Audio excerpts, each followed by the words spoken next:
Hello दोस्तों, कैसे हैं आप लोग। हमारी आज की कहानी का नाम है कमाई। यह क्या चाय बनाई है, इसमें चाय पत्ती और शक्कर दोनों ही नहीं है। मज़ा नहीं आया, फिर से बनाकर लाओ। महेश जी ने कप आगे कर सरका दिया। नम्रता चुपचाप कप उठाकर ले गई और दूसरी चाय बनाकर ले आई।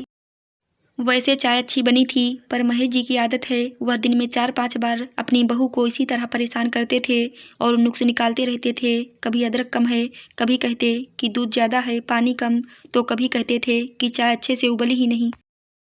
नमिता कुछ महीने पहले ही शादी करके इस घर में आई थी। वह घर के खाने पीने का ढंग सीख रही थी, पर कभी तो कमी रह जाती थी और कभी कमी नहीं भी रहती तो जानबूझकर बताई जाती थी।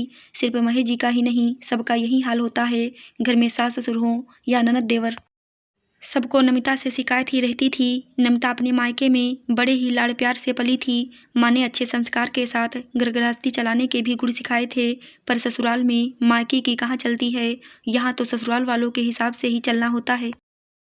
फिर से सब कुछ नया सीखना होता है। नमिता पढ़ाई में सामान्य थी। पढ़ाई पूरी होने के बाद मायके वालों ने सुधांशु के साथ शादी कर दी। नमिता को बुके बनाने का बड़ा शौक था। वह सुंदर फूलों से बुके बनाया करती थी। उसकी यह कला पहले तो सबको बहुत पसंद आई थी, पर बाद में उसे घर के कामों में ऐसा झोंक दिया कि वह कभी समय ही नहीं निकाल पाई। वह अपने शौक को जैसे भूल ही गई थी। ससुराल वालों का कहना था कि बहू को सिर्फ खाना बनाना और घर संभालना ही आना चाहिए। नमिता ने कुछ समय के लिए अपने शौक को छोड़ दिया ताकि वह घर परिवार में अच्छे से रम सके। वह हर संभव कोशिश कर रही थी। एक दिन सविता जी ने अपने घर में किटी रखी और नमिता को क्या बनाना है उसकी लिस्ट थमा दी। नमिता ने अपने हिसाब से जो अच्छा आता था बना दिया और कुछ यूट्यूब से देखकर बना दिया। पहली बार 15-16 लोगों के लिए इतना खाना बनाया था। सविता जी से पूछा कि खाना कितना बनाऊं, पर सविता जी ने उसको बताया ही नहीं। अपने हिसाब से सब बना दिया, पर छोले कम पड़ गए और बहुत ही ज़्यादा तीखे हो गए।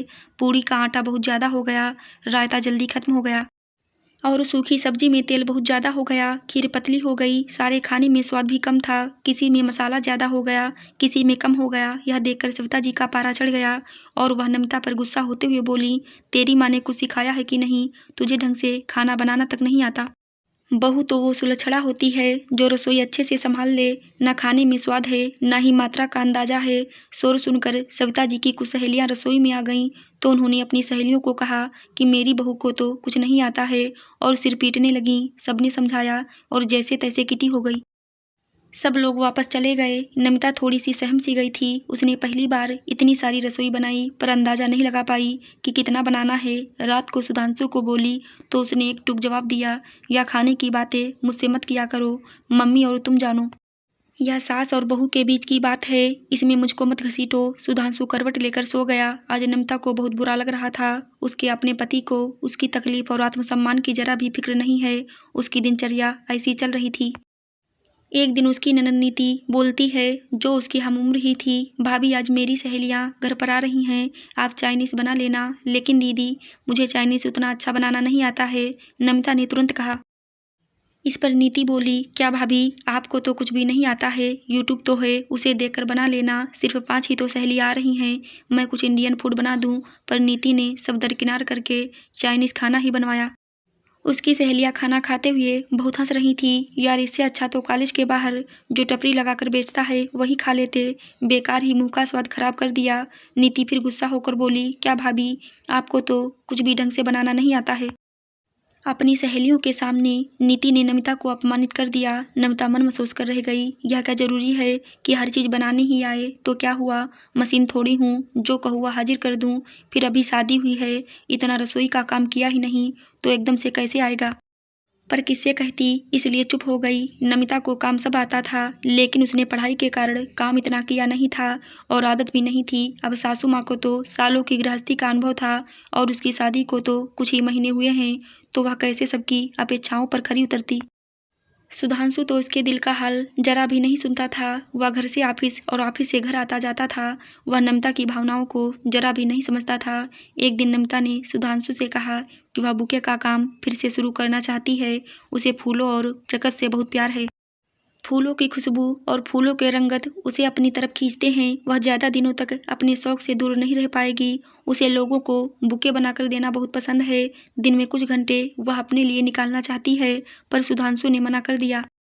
बुके बनाने के अलावा तुम्हें और कुछ भी आता है या नहीं? मैं अच्छा कमा रहा हूँ, मुझे तुम्हारे पैसों की ज़रूरत नहीं है। बुके बनाने में जितना समय नष्ट करोगी उतना समय तुम घर के काम काज और खाना बनाना सीखने में लगाओ तो बेहतर रहेगा। इसलिए नमिता उदास हो जाती है।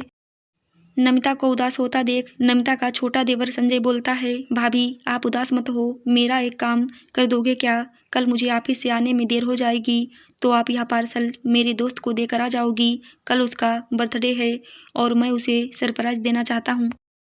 नीति परीक्षा में व्यस्त है, भैया को कह नहीं सकता और उसका घर अलग रास्ते में पड़ता है। मैं उठता भी देरी से हूँ तो मैं जा नहीं पाऊंगा। आप यह स्कूटी की चाबी ले जाना, मैं आपको घर का पता भी दे दूंगा। यह कहकर संजय ने गिफ्ट दे दिया। लेकिन मुझे स्कूटी चलाना नहीं आता है, मैंने कभी स्कूटी नहीं चलाई। यह सुनते संजय भी बोलता है, क्या भाभी ना आपको ढंग से खाना बनाना आता है और ना ही स्कूटी चलाना आता है, आखिर आपको आता क्या है? संजय भैया मैंने स्कूटी सीखने की कोशिश की थी पर मेरे हाथों एक एक्सीडेंट हो गया था, तब से मन में डर सा बैठ गया है। मैं ऑटो से जाकर दे आऊंगी। नमिता ने कहा, नहीं आप रहने ही दो, मैं कोई दूसरा इंतजाम कर लूंगा। संजय यह कहकर निकल गया। आज नमिता को बहुत अपमान महसूस हो रहा था। जिसे देखो वह यही कह रहा था कि आपको तो कुछ भी नहीं आता। रोज उसके आत्मसम्मान को चोट पहुंचाई जाती थी। खाना वह बना लेती थी पर जरूरी नहीं है कि इसमें परफेक्ट हो जाए। सालों तक खाना बनाते बनाते इसमें एक्सपर्ट हुआ जा सकता है। कुछ महीनों में नहीं, नमिता यह सब कुछ सहन कर रही थी क्योंकि उसके मायके में उसका साथ देने वाला कोई नहीं था। वह 4 बहनें थीं और उससे छोटी 3 बहनों की अभी शादी करना बाकी थी। वह अपना दुख अपने मायके में नहीं बता सकती थी पर इस तरह से रोज अपमान भी तो नहीं सहा जा रहा था। सास ससुर देवर ननद पति सभी उसका अपमान करते रहते थे, उसे ताने देते रहते थे। उसका बुके बनाने का हुनर तो कहीं जंग खा रहा था। उसने एक दिन हिम्मत जुटाई और पति से कहा कि उसे बुके का काम शुरू करना है, अपने हुनर को चमकाना है, नहीं तो गृहस्थी में गुम हो जाएगा। उसने बहुत जिद की, ठीक है जो भी करना है घर से कर लो, कहीं जाने की जरूरत नहीं है। मेरी मार बहन को तकलीफ नहीं होनी चाहिए, रसोई तुम्हें ही बनानी होगी, सुधांशु ने कह दिया। पति की बात सुनकर नमिता को तो जैसे पंख लग गए। उसने अपनी सोसाइटी के नंबर लेकर एक ग्रुप बनाया, बुके के फोटो डालने शुरू किए। उसे ऑर्डर मिलने लगे। नमिता के काम की सभी तारीफ करने लगे और उसकी अच्छी कमाई होने लगी। यह देखकर सुधांशु ने भी उसे सहयोग देना शुरू किया।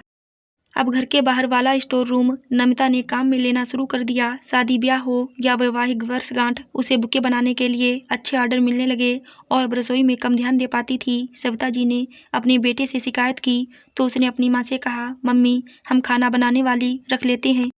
नमिता तो अब व्यस्त रहने लगी है और अच्छा भी कमाने लगी है तो हमें भी सहयोग करना चाहिए। नमिता खाना बनाएगी तो बुके की ऑर्डर पूरे नहीं कर पाएगी। अपने बेटे के मुंह से यह बात सुनकर सविता जी दंग रह गईं, पर जब पति पत्नी की तरफ बोले तो पत्नी को ससुराल वाले एक ताना भी नहीं दे सकते हैं।